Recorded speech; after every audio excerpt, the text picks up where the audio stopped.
Hey everyone, welcome back to My English Podcast. It's your favorite host, Mike.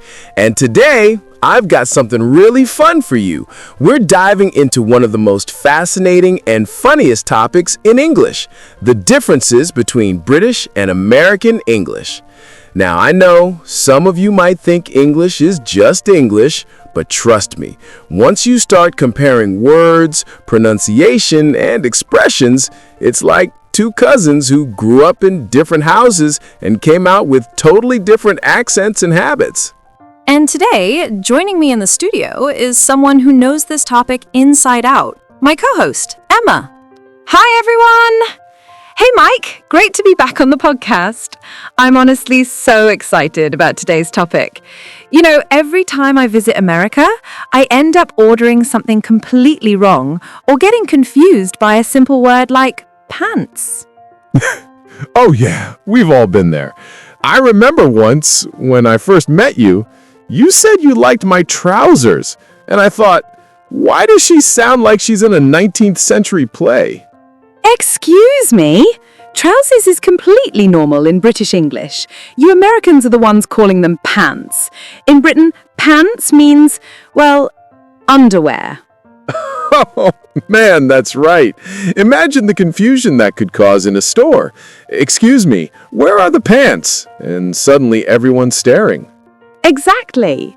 So today, we're going to explore these little differences, not just words, but pronunciations, spelling, and even cultural habits hidden in our language. Yep. And for our listeners, this episode's going to be super interactive. We'll be throwing in examples, mini quizzes, and even a little fun spelling challenge later on. So stay tuned. All right, Emma, let's start off with something fun. I've prepared a few British phrases that completely confused me the first time I heard them. I love this already. Go on then. Okay, first one. I'm absolutely knackered. The first time I heard that, I thought someone had broken something. Yeah, knackered in British English just means really tired. Like, I've been working all day, I'm knackered. That's wild. Because in American English, we just say, I'm exhausted, or I'm beat. Exactly. And here's another. I'm going to pop to the loo. Now that one really got me. I thought Lou was someone's name. I was like, who's Lou and why are you popping to see him? Oh no. Yeah, loo just means bathroom or toilet in British English. It sounds polite though, doesn't it? It does. Way fancier than bathroom. You guys make it sound like an event. True. And pop is another fun one. I'll pop over, I'll pop out, I'll pop in. It just means to go somewhere quickly. We'd say I'll drop by or I'll stop by. It's amazing how the same ideas show up with different words. You know, I realized something. A lot of these differences actually come from the culture behind the language. Exactly. Like in the US, we'll say, can I get a coffee? Just straight to the point. And in Britain, we'd say, could I have a coffee, please? It's softer, more polite sounding. It's like you're negotiating with the coffee instead of ordering it. So true.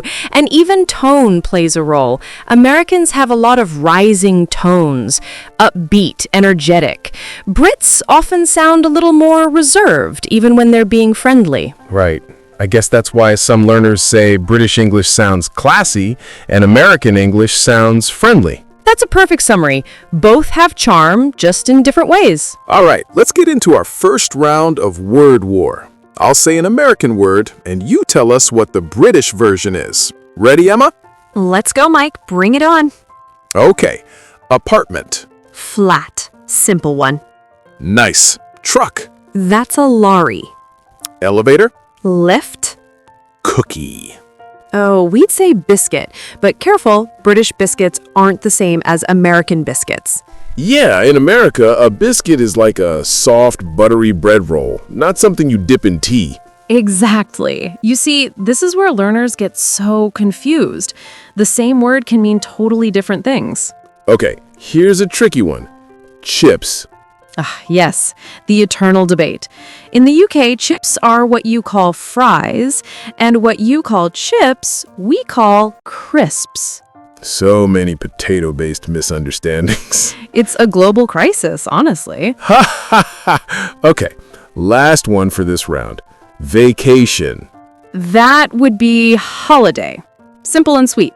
That's funny because in the US, holiday usually means a special day, like Christmas or Thanksgiving. Exactly. Whereas in Britain, holiday is any break away from work or school. Like, I'm going on holiday to Spain. You know what I love about this? It's like two people speaking the same language, but every sentence has a surprise waiting in it. That's exactly why English is so fun and confusing. All right, we're just warming up, everyone. In the next segment, we'll play a pronunciation challenge and later a hilarious spelling showdown that even I'm nervous about. Ooh, yes, that's gonna be my favorite part. So grab your notebooks or just relax with your coffee or tea, depending on which side of the Atlantic you're on, because my English podcast is just getting started. Music fades in, cheerful beat as they laugh together. All right, everyone. Welcome back to my English podcast. I'm still here with Emma, and if you're just joining us, don't worry, you've tuned in right on time. We're in the middle of our British versus American English showdown, and trust me, the fun is just getting started. Absolutely. And let me say, I've already learned that Americans can turn anything into a competition. Guilty as charged. But come on, Emma, you have to admit, it's more exciting that way. Fair point. So what's the next round of this so-called competition then? Glad you asked. This round is called Lost in Pronunciation. So here's how it works. I'll say a few words in American English, and you'll say how they sound in British English. Let's see how different they really are. All right, let's do it. Okay, first one, schedule. We'd say schedule. See? That's crazy. You replace the SK with she. Sounds way fancier, like something out of a Harry Potter movie. Oh, stop it. And you Americans say schedule, right? Exactly. Schedule. Yours sounds smarter, but ours sounds faster. That's one way to look at it. Okay, next word. Advertisement. Yeah, we say advertisement. And we say advertisement. Notice the stress on the first syllable instead of the second? Right! You guys put the rhythm somewhere completely different. It's like our accents dance to different beats. I love that description. Okay, here's another one. Tomato. Ah, yes, the classic tomato versus tomato war. Exactly. Tomato for us, tomato for you. And herb, we say herb with a silent H. That one always shocks me. In British English, we pronounce the H, herb. I always say we drop the H to save time. Efficiency, you know?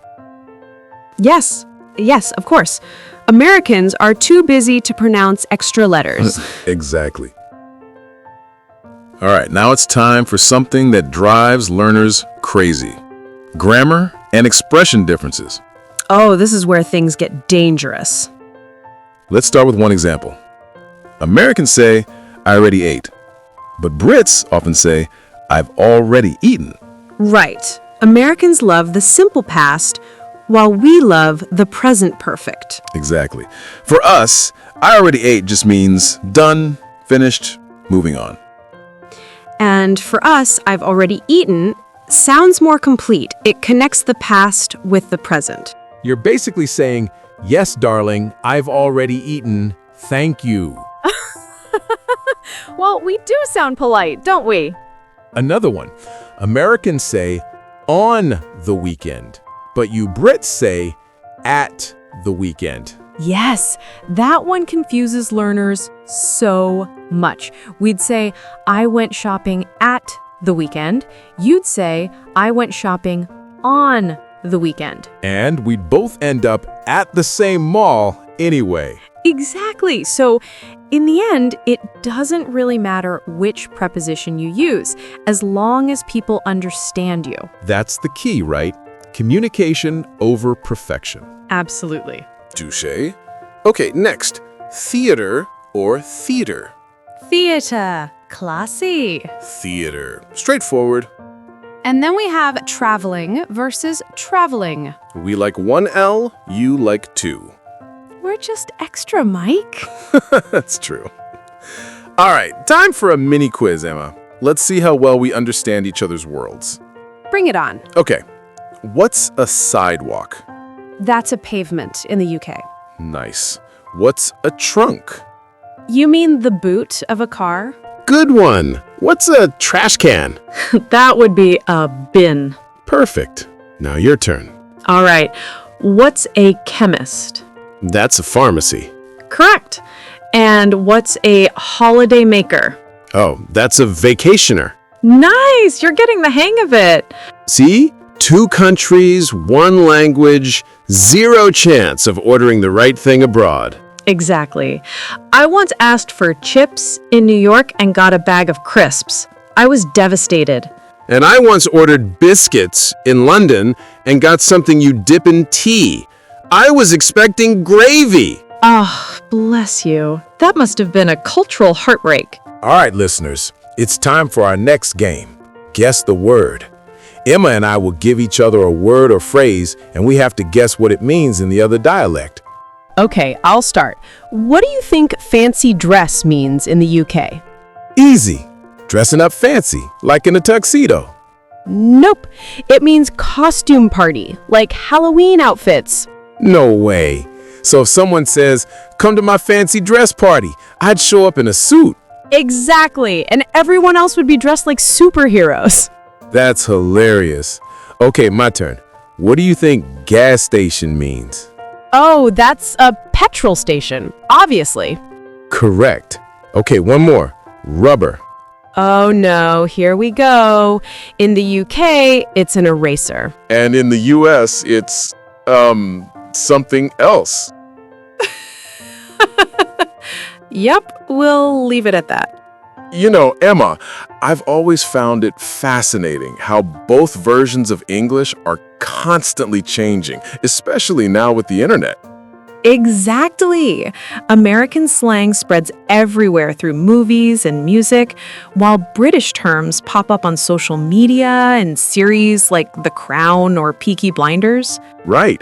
So now we've got people mixing everything, like kids saying mate and bro in the same sentence. Yes, or saying cheers after ordering coffee at Starbucks in Los Angeles.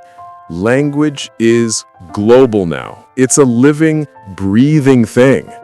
That's what I love most about English. It belongs to everyone who speaks it. Wow, what an episode, right? It was such a fun and crazy ride through all the little ways American and British English make life interesting. Absolutely. I can't believe how many differences we covered today. Pronunciation, spelling, expressions, even cultural quirks. I feel like I've just traveled across the Atlantic without leaving this studio. That's exactly what we wanted. And I think our listeners will agree. English isn't just a language, it's a whole adventure. You know, I really love how we ended up laughing more than arguing. That's rare for Americans and Brits. Usually we're debating over how to pronounce tomato. True, but I think we can both agree that however you say it, it still tastes good. Absolutely. And to everyone listening right now, remember this. It doesn't matter whether you speak British or American English. What matters is that you keep speaking, keep learning, and enjoy the journey. Exactly. English is like a bridge. It connects people from every part of the world. And that's what My English Podcast is all about. We want you to feel confident, have fun, and learn something new every single episode. Couldn't have said it better. All right, Emma, before we go, let's do our traditional closing shout out. Oh, yes. To all our listeners around the world, thank you so much for tuning in today. If you enjoyed this episode, please don't forget to follow, rate, and subscribe to My English Podcast on your favorite platform. whether it's Spotify, YouTube, or Apple Podcasts. And don't forget to share it with your friends who are learning English too. Maybe challenge them to a little American versus British word battle. See who wins. I like that idea. And if you want to keep learning with us, check out our previous episodes. We've got everything from how to introduce yourself to ordering food like a native speaker. And next week's episode is going to be a good one. We'll be diving into English idioms and how they actually sound in daily conversation. All right, everyone, that's all for today's episode of My English Podcast. Thank you for spending your time with us. I'm your host, Mike, signing off with the wonderful Emma. Thanks for having me, Mike. And thank you, everyone, for listening. You're all amazing. Remember, keep smiling, keep speaking, and most important, we'll see you in the next episode. Take care, everyone.